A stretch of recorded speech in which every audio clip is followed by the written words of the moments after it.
You ask Tiger to solve. This deals with linear equations with one unknown.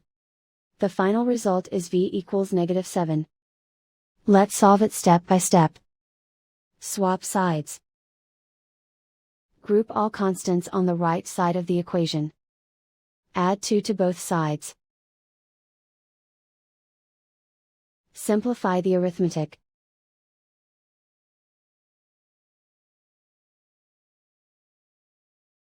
Isolate the v. Divide both sides by 4.